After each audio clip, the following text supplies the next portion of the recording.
पहली बात कि सामान्य कोई भी नहीं।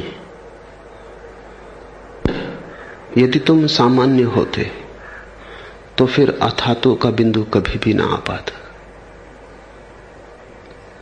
सामान्य कोई भी नहीं है क्योंकि परमात्मा छिपा बैठा है, और परमात्मा से ज्यादा असामान्य क्या होगा। असाधारण हो तुमने समझा होगा कंकड़ पत्थर हो, कंकड़ पत्थर तुम नहीं हो। कंकड़ पत्थर है ही नहीं अस्तित्व में, अस्तित्व केवल हीरों से बना है। इसलिए पहली तो इस भ्रांति को अपने मन में जगह मत देना कि तुम सामान्य हो। मैं ये नहीं कह रहा हूं कि अहंकार को आरोपित करना, मैं ये नहीं कह रहा हूं कि अपने को दूसरों से असामान्य समझना।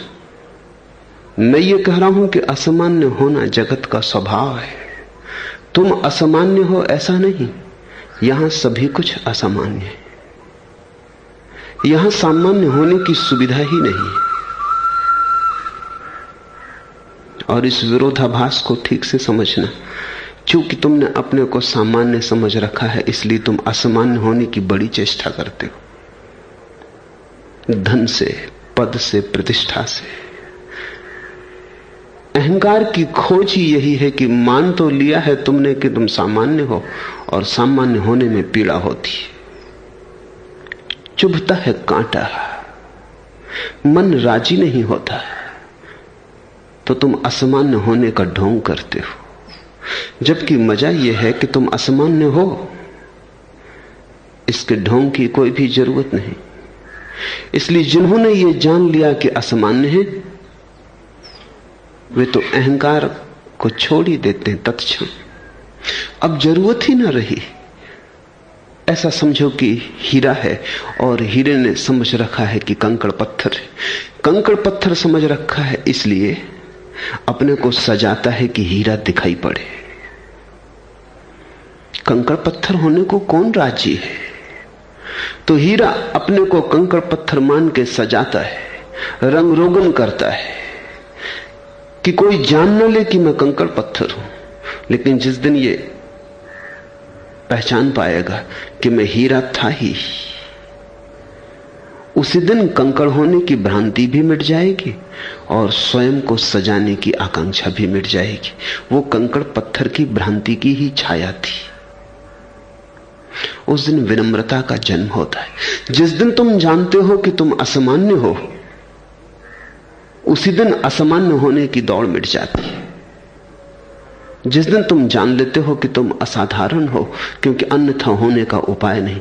परमात्मा के हस्ताक्षर हैं तुम पर, रोए रोए पर उसका गीत लिखा है, रोए रोए पर उसके हाथों के चिन्ह हैं, क्योंकि उसने ही तुम्हें बनाया। वही तुम्हारी धड़कनों में है, वही तुम्हारी श्वास में। सामान्य तुम नहीं हो। अगर सामान्य होते तो धर्म का फिर कोई उपाय नहीं, फिर अथातो का बिंदु कभी आएगा ही नहीं। अगर तुम सामान्य ही होते तो कैसे परमात्मा की ज्योति तुम में प्रज्वलित होगी? तब कैसे तुम जागोगे और कैसे तुम बुद्ध बनोगे? असंभव है। फिर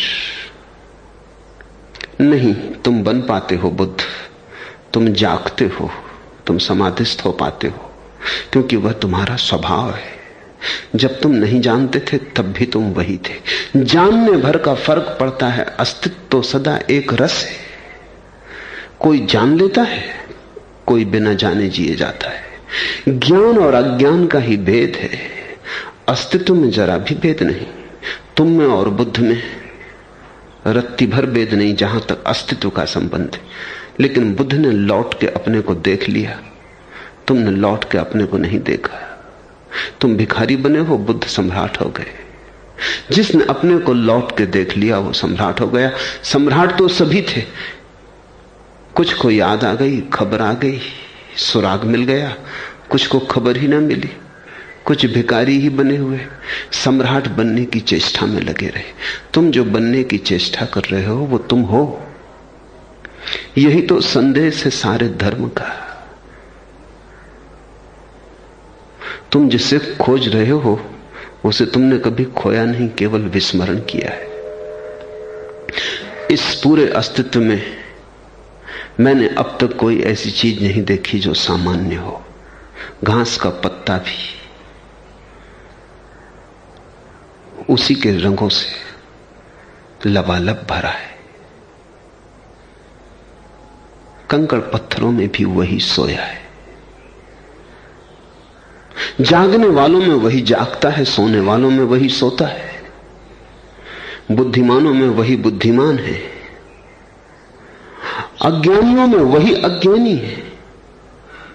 इसलिए असामान्य होने का तो कोई उपाय नहीं।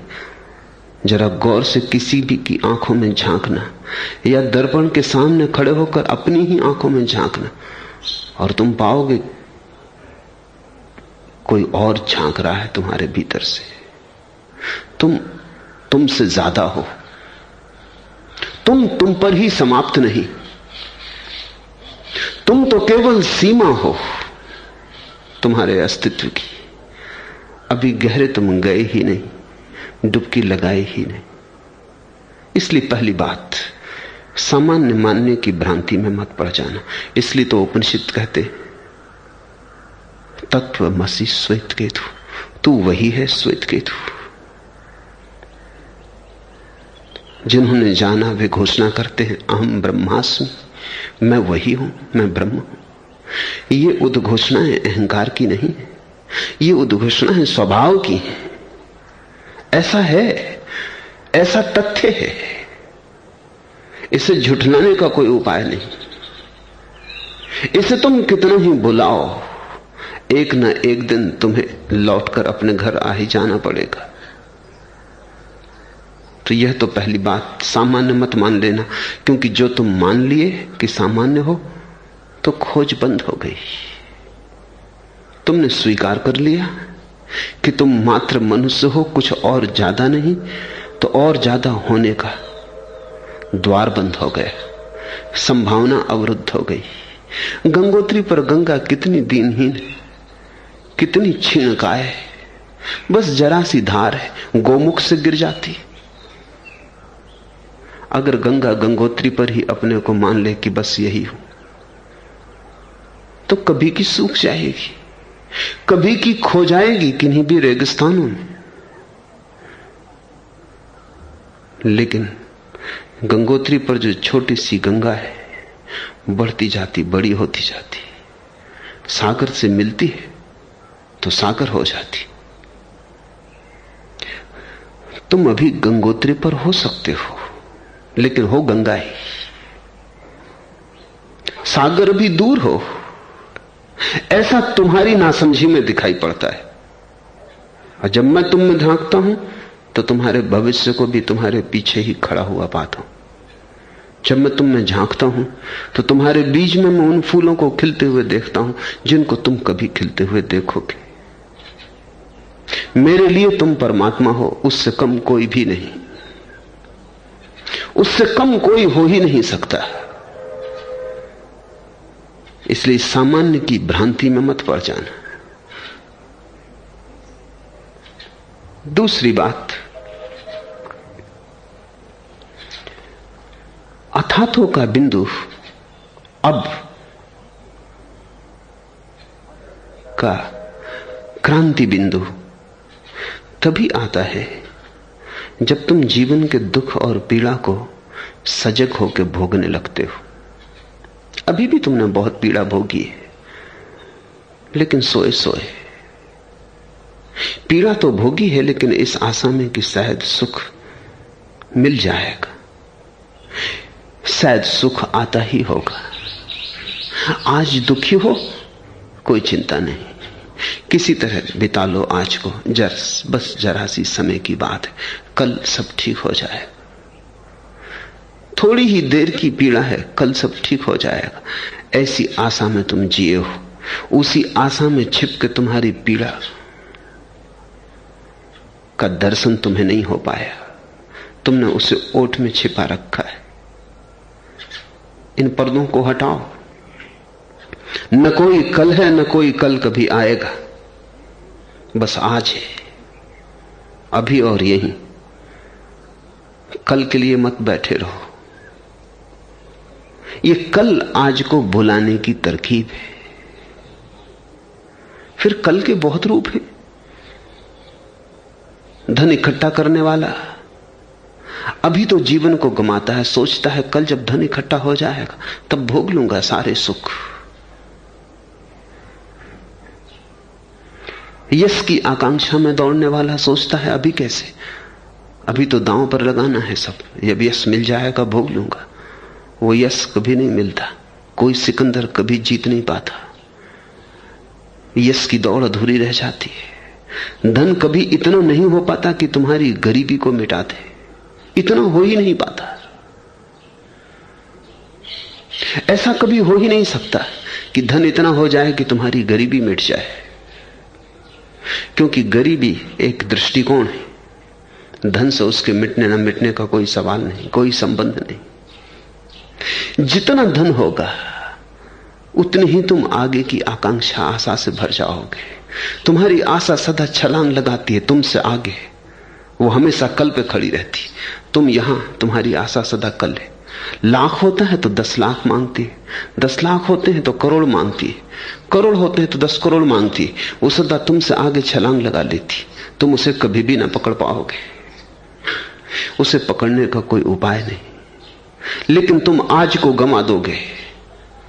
अभिलाषा को तो कभी तुम पूरा ना कर पाओगे, लेकिन आज को गमा दोगे जो कि अस्तित्व का सार है। पीड़ा है तो पीड़ा को देखो, पीड़ा को भोगो। कल से झुठलाओ मत, समझाओ मत। कल के नाम की सामक दवाएं लेके सो जाओ मत। आज को जागो। पीड़ा है तो पीड़ा सही, भोगो उसे। कांटा है तो चुभने दो, क्योंकि वही चुभन तुम्हें जगाएगी। उसी पीड़ा से तुम उठोगे।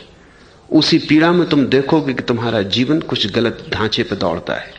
अब तक तुमने जो भी किया है कहीं बुनियादी भूल हो गई। तुमने अब तक जो भी किया है परमात्मा को छोड़कर किया है, बात देकर किया है। अब तक तुमने जो भी किया उसमें परमात्मा की कोई जगह नहीं।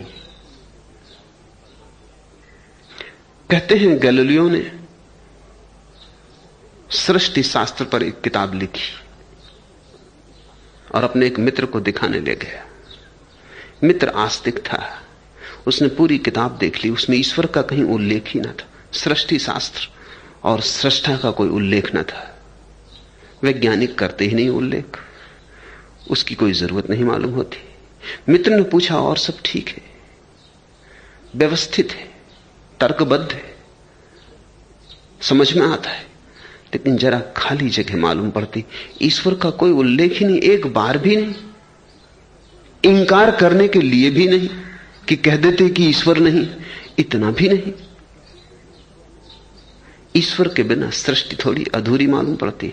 गैलीलियो ने कहा नहीं, उसकी कोई जरूरत ही नहीं, क्योंकि उसके बिना ही मैं सब समझा दिया हूं। उस हाइपोथेसिस की, ईश्वर की परिकल्पना का मुझे कोई प्रयोजन नहीं है। कोई चीज पूछ लो मुझसे अगर अनसमझाई रह गई हो। परमाणु का जो मंदिर है अगर खाली रहा तो वहीं से पीड़ा का आविर्भाव होता है। इसे थोड़ा समझने की कोशिश करना। पीड़ा तब तक रहेगी जब तक तुम्हारे जीवन में परमात्मा की ज्योति जलती हुई है। पीड़ा परमात्मा का अभाव है। जहां परमात्मा होना चाहिए और नहीं वहीं पीड़ा है। तो कब तुम्हारे जीवन में अथातो की क्रांति आएगी? कब तुम कहोगे अब भक्ति की खोज? तुम कहोगे तभी जब तुम पाओगे कि तुमने अब तक जीवन की जो सार संपदा समझी थी वो सिवाय पीड़ा के निचोड़ के और कुछ भी नहीं। जिसे तुमने प्रेम जाना वो प्रेम न था,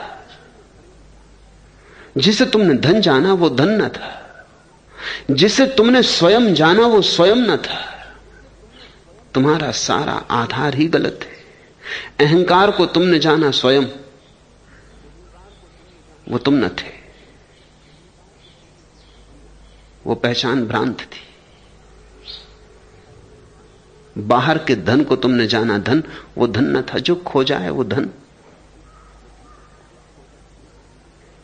मौत जिसे छीन ले वो धन।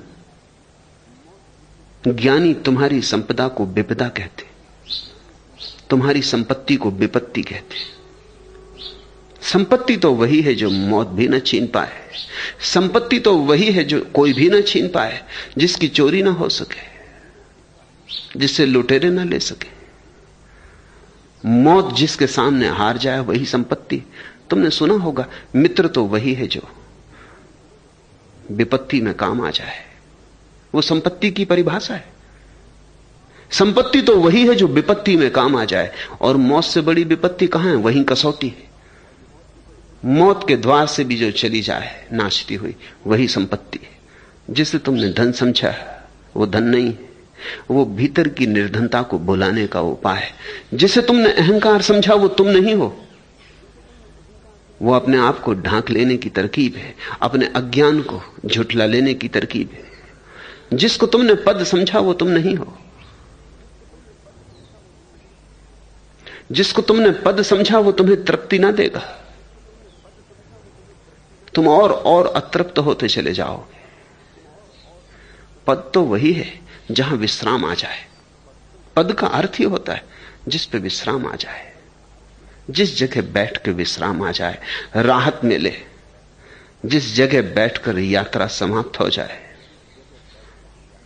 पैरों को चलने की अब और जरूरत न रह जाए, जहां पद अनावश्यक हो जाए, वही जगह पद है, वहीं पहुंच गए। अब कोई जरूरत नहीं कहीं जाने की। लेकिन ऐसा कोई पद तुमने बाहर जाना है जहां पहुंच के जाने की यात्रा समाप्त हो जाए? बाहर ऐसा कोई भी पद नहीं। सारे संसार को जीतने वाले सम्राट भी आकांक्षा से वैसे ही बेवहल होते जैसे सड़क के किनारे पड़ा हुआ भिखारी। जरा भी भेद नहीं। मैंने सुना है जापान का एक सम्राट रात को घोड़े पर सवार होकर अपनी राजधानी में चक्कर लगाता था रोज। अनेक बार उसने एक फकीर को देखा, अनेक बार। रात के किसी भी पहर में वो गया, उसने उसे सदा जागते हुए देखा। वृक्ष के नीचे कभी खड़ा, कभी बैठा, लेकिन सदा जागा हुआ।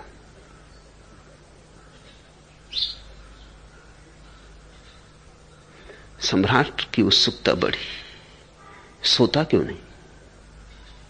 पूछा एक दिन, न रुक सका। पूछा कि उत्सुकता है, उचित तो नहीं, क्योंकि तुम्हारा काम है, तुम जागो सो, मेरा क्या लेना देना। लेकिन रोज यहां से निकलता हूं तो मन में जिज्ञासा घनी होती चली गई, क्यों जागते हो? तो उस फकीर ने कहा, कुछ संभाल रहा हूं, कुछ मिल गया है, उसकी रक्षा कर रहा हूं। सम्राट ने चारों तरफ देखा फकीर के, वहां तो कुछ भी नहीं। एक भिक्षा पात्र पड़ा है, टूटा फूटा, कुछ चीथड़े कपड़े पड़े। फकीर हंसने लगा। उसने कहा, वहां मत देखो, मेरे भीतर देखो। जो मिला है वो भीतर है, वो खो ना जाए। जागने में ही उसकी रक्षा है, सोने में उसका खो जाना है, मूर्छा में फिर भूल जाऊंगा। होश रखना है। सम्राट ने कहा, मुझे तो कुछ दिखाई नहीं पड़ता। सम्राट की अपनी भाषा है, जो बाहर है वही उसकी भाषा है। फकीर की अपनी भाषा है, जो भीतर है वही उसका जगत है। वे अलग यात्रा पर है। सम्राट ने कहा, तो किसी संपत्ति की रक्षा कर रहे हो, तो फिर मुझ में और तुम में फर्क क्या है? फकीर ने कहा, फर्क ज्यादा नहीं, थोड़ा ही है, फिर भी है। फर्क इतना है कि तुम बाहर से अमीर हो, मैं बाहर से गरीब हूं। मैं भीतर से अमीर हूं, तुम भीतर से गरीब हो। फर्क इतना ही है। मैं भी गरीब हूं, मैं भी अमीर हूं, तुम भी गरीब हो, तुम भी अमीर हो। इसलिए ज्यादा फर्क नहीं कह सकता, लेकिन तुम बाहर से अमीर हो, मैं भीतर से अमीर हूं। मौत बताएगी, मौत ही कसौटी होगी। अगर तुम जीवन में झांको अपने और बचते ना रहो अपने से, जैसा मैं देखता हूं तुम बचते हो, तुम तरकीबें निकालते हो किसी तरह अपने से बचने की, किसी तरह अपने से मुलाकात ना हो जाए। हजार ढंग करते हो, कभी शराब पीते हो, कभी सिनेमा जाते हो, कभी भजन कीर्तन भी करते हो, मगर अपने को बुलाने को कहीं भी डूब जाओ, किसी तरह अपनी याद ना आए।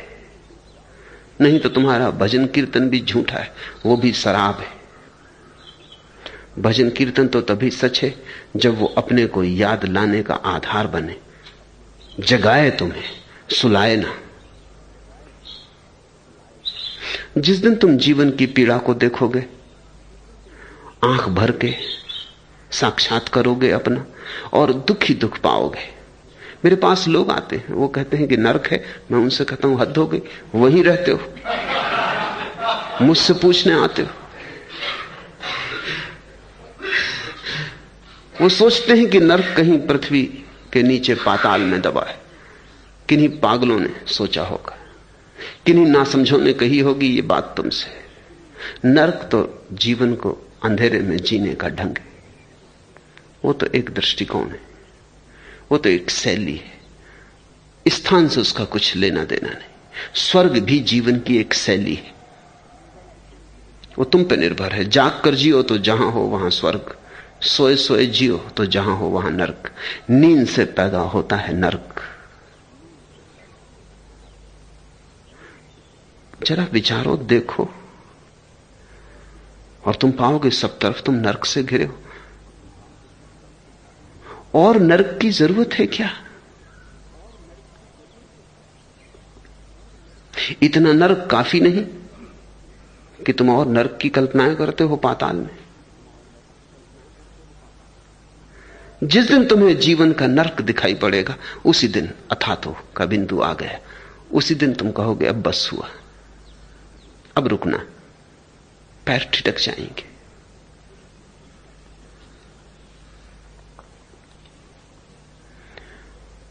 जैसे ही तुम ठिठकते हो इस संसार की दौड़ में, वैसे ही क्रांति घटित हो जाती है।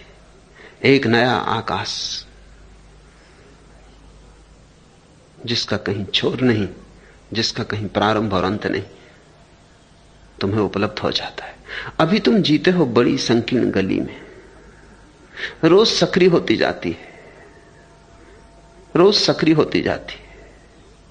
रोज रोज तुम बंधते जाते हो, रोज रोज जंजीरें जकड़ती जाती। तुम्हारा जीवन ऐसा है जैसे तुम अपना ही कारागृह निर्मित करने में लगे हो। चाहे तुम कारागृह को घर कहो, मंदिर कहो, तुम्हारे नामों से कोई धोखे में आने वाला नहीं। बीमारियों को तुम अच्छे सुंदर नाम दे दो, इससे बीमारियों का दंश जाता नहीं। जाग कर पहचानो, देखो। जिस दिन तुम्हें पीड़ा दिख जाएगी, वहीं पैर ठिठक जाएंगे, लौट पड़ोगे तुम। वो जो लौटना है, उसको महावीर ने प्रतिक्रमण कहा, अपनी तरफ आना। उसको पतंजलि ने प्रत्याहार कहा, अपनी तरफ आना। उसको जीसस ने कन्वर्शन कहा है, क्रांति, रूपांतरण। अभी तुम्हारे जीवन का ढंग काम वासना है। जब तुम ठिठक जाओगे तब तुम्हारे जीवन का ढंग प्रेम होगा, जब तुम लौट पड़ोगे तब भक्ति। अभी जहां जा रहे हो वहां काम की खोज है, वासना की खोज है। कामना ही संसार है। संसार तुमसे कहीं बाहर नहीं। मंदिर मस्जिद में छिप के तुम संसार से ना बच सकोगे। हिमालय की गुफाओं में बैठ के भी तुम संसार से ना बच सकोगे, क्योंकि संसार तुम्हारी कामना में। वहां भी बैठ के तुम कामना ही करोगे। लोग परमात्मा के सामने बैठ के भी मांगे चले जाते, मांग रुकती ही नहीं। मंदिर में खड़े हैं लेकिन राम के उन्मुख नहीं होते। मूर्ति होगी सामने लेकिन वहां भी मांगे चले जाते। एक आदमी मेरे पास आया और उसने कहा कि अब मुझे भरोसा आ गया। लड़के को नौकरी ना मिलती थी, परमात्मा से प्रार्थना की, 3 सप्ताह का समय दे दिया कि अगर 3 सप्ताह में मिल गई तो सदा के लिए भरोसा हो जाए, अगर न मिली तो बात खत्म, फिर तुम नहीं हो। और उस आदमी ने कहा मिल गई। अब तो रोज पूजा करता हूं, प्रार्थना भी करता हूं, इसलिए आपके पास आया हूं। मैंने कहा संयोग से मिल गई होगी, क्योंकि परमात्मा तुम्हारी धमकी से डर जाए कि 3 सप्ताह है बस तुम्हारा अल्टीमेटम, तो तुम पागल हुए हो। और ये बड़ा खतरनाक विश्वास है जो तुमने पैदा किया, ये किसी भी दिन टूटेगा। मैंने कहा एक बार और कोशिश करो। उसने कहा क्या मतलब? मैंने कहा एक आध और कोशिश करो, तुम्हारी पत्नी बीमार रहती, जब कुंजी ही मिल गई तो पत्नी को भी ठीक कर लो। उसने कहा ठीक कहा आपने। कल ही वो गया, दे आया अल्टीमेटम। फिर 3 सप्ताह बाद आया, बहुत उदास था। उसने कहा खराब कर दिया आपने सब, कुछ फायदा नहीं हुआ, और खराब तबीयत हो गई। भरोसा डिगमगा गया मेरा। तुम्हारा भरोसा भी तुम्हारी मांग पर ही खड़ा है। परमात्मा कुछ दे तो परमात्मा है, परमात्मा तुम्हारा अनुसरण करे तो परमात्मा है, तुम जो मांगो पूरा करे तो परमात्मा है, परमात्मा तुम्हारी सेवा में रत रहे तो परमात्मा है। परमात्मा मालिक नहीं, मालिक तुम हो। और अगर उसे तुम्हारी पूजा प्रार्थना चाहनी हो तो बदले में सेवा करता रहे तुम्हारी। तुम्हारी प्रार्थना भी झूठी है, वो भी कामना है, वहां भी संसार ही है।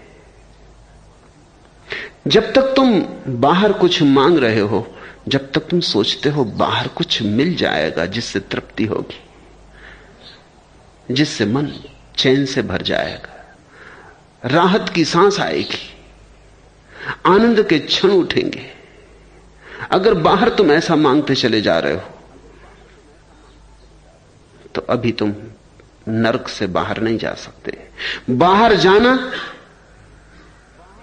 नरक में जाना है, बाहर जाती हुई चेतना नरक के बाहर नहीं जा सकती।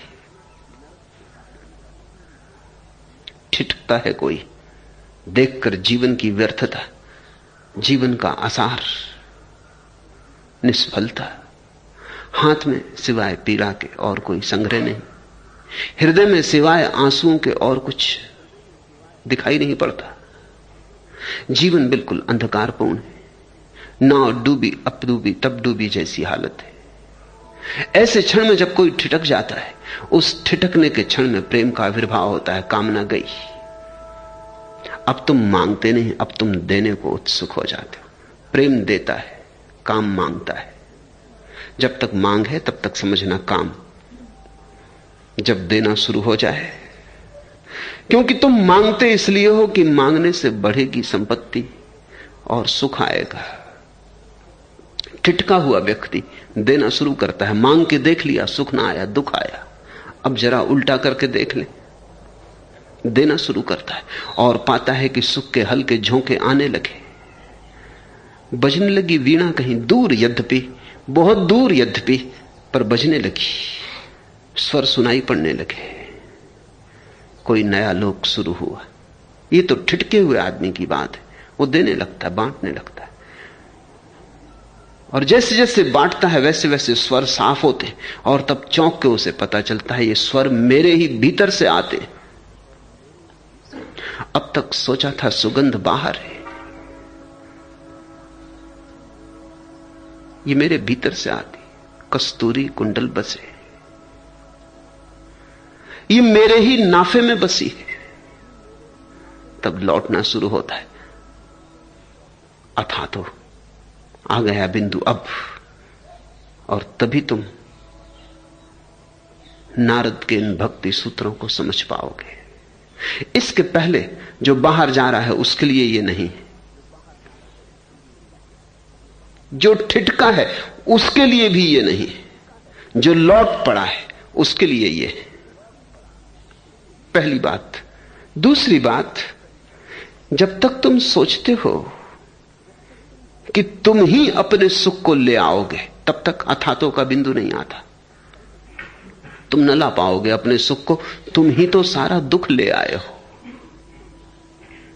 ये तुम्हारे ही उपक्रम का फल है, ये तुम्हारे ही श्रम की निष्पत्ति है। पुरानी भाषा में कहें तो कहते हैं ये तुम्हारे ही कर्मों का फल है। वो पुरानी भाषा है, बात यही है। ये तुमने ही किया है। ये जो दुख तुम्हें घेरा है, ये तुमने ही आमंत्रण दिया था। ये मेहमान बिन बुलाए नहीं आ गए, ये तुमने निमंत्रण भेजे थे। तुमने बड़ा आग्रह किया था कि आओ, यद्यपि तुमने कुछ और सोचकर बुलाया था। तुम्हारे समझने में भूल थी। बुलाए थे मित्र, आ गए हैं शत्रु। बुलाया था सुख, आ गया है दुख। आग्रह किया था फूलों के लिए, आ गए हैं कांटे।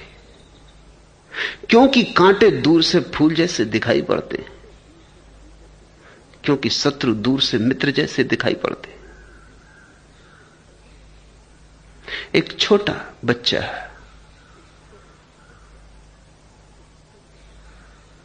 अपने साथियों के साथ यात्रा पर गया था। वहां से उसने पत्र लिखा अपनी मां को कि पहले दिन सब अपरिचित थे, मैं किसी को जानता ना था। दूसरे दिन सभी मित्र हो गए क्योंकि पहचान हो गई। तीसरे दिन सभी शत्रु हो गए। ये 3 दिन की कथा पूरी जिंदगी की कथा है। पहले दिन जब तुम देखते हो आंख खोलकर, कोई परिचित नहीं, अनजान जगत है, अपरिचित लोगों से घिरा हुआ है, सब अजनबी और अजनबी। फिर सभी मित्र मालूम होते हैं, फिर शत्रुता शुरू हो जाती। दूर से जो मित्र मालूम पड़ता है, जैसे जैसे पास आते हो वैसे वैसे शत्रुता शुरू हो जाती। दूर के ढोल हैं बड़े सुहावने, पास आने पर बिल्कुल व्यर्थ हो जाते। तुमने ही निमंत्रण दिए थे, हो सकता है किन्हीं पिछले जन्मों में दिए हो, अब तुम बिल्कुल भूल ही गए हो, लेकिन तुमने ही बुलाया था। जो तुम्हारे पास आ गया है वो तुम्हारा कृत्य है, और तुम्हारे कृत्य से ये दुख बढ़ता जाएगा। परत दर परत तुम्हारे चारों तरफ इकट्ठा होता जाएगा। ये तुम्हारे गले को घोंट रहा है, तुम्हारे किए दुख होता है। जब तुम ठिठकोगे तब तुम अचानक पाओगे करने की कोई जरूरत ही नहीं। सब अनकिए तुम्हारे बिन किए हो रहा है। प्रेम के क्षण में जीवन स्वस्फूर्त मालूम होता है, सब अपने आप हो रहा है। पैदा होना, जवान होना, बूढ़े हो जाना, जन्म मौत, सब अपने आप हो रहा है। लेकिन जब तुम लौटोगे, भक्ति का आयाम शुरू होगा, तब तुम पाओगे कि अपने आप नहीं हो रहा। तुम करने वाले नहीं हो, अपने आप भी नहीं हो रहा है। जीवन के रोए रोए में छिपा है कोई प्रयोजन, जीवन के कण-कण में छिपी है कोई नियति, कहो छिपा है कोई परमात्मा, उससे हो रहा है। काम वासना में लगा आदमी अपने पे भरोसा करता है, प्रेम में खड़े आदमी का अपने पे भरोसा डिगमगा जाता है। भक्ति में जाते व्यक्ति का भरोसा अपने से बिल्कुल ही शून्य हो जाता है, परमात्मा पर हो जाता है। सुना है मैंने,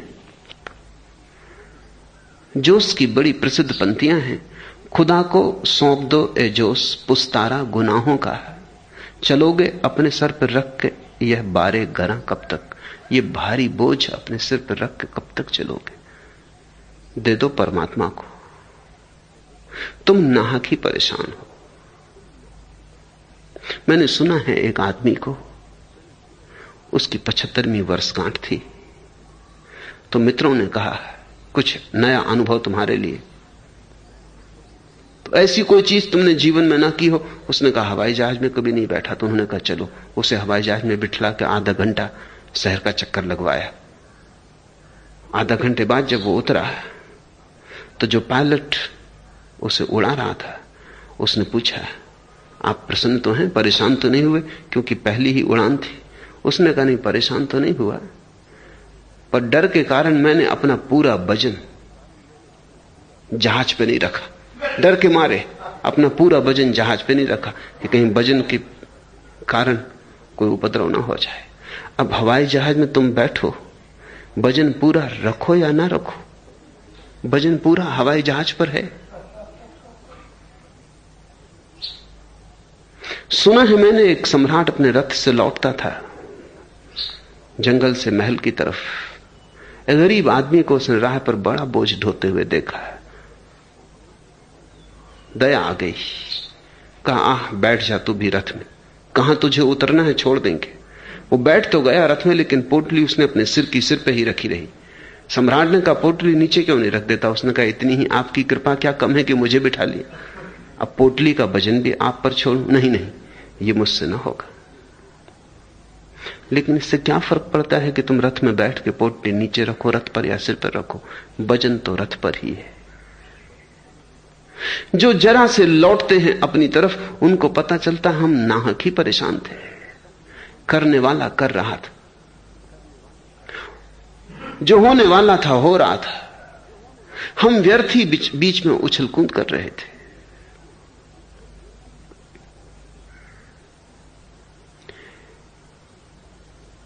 तब तुम समझना कि अब तुम्हारे भीतर भक्ति की शुरुआत हुई।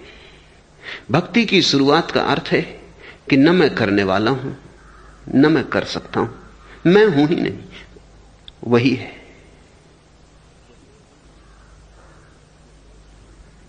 और तब तुम्हारे मन में उसके प्रति अनन्य प्रेम का जन्म होता है। तुम्हारा सारा बोझ वही ढो रहा है। और तब तो भक्त ऐसी घड़ी में आ जाता है कि वो जानता है कि भक्ति भी करने का सवाल नहीं, प्रार्थना भी मेरे किए ना होगी, वही प्रार्थना करेगा मुझसे तो होगी। अब तो उसकी तरफ जाना भी मुझसे ना होगा, वही चलेगा मेरे पैरों से तो ही पहुंच पाऊंगा। उठता नहीं है अब तो कदम, उठता नहीं है अब तो कदम मुझ गरीब का।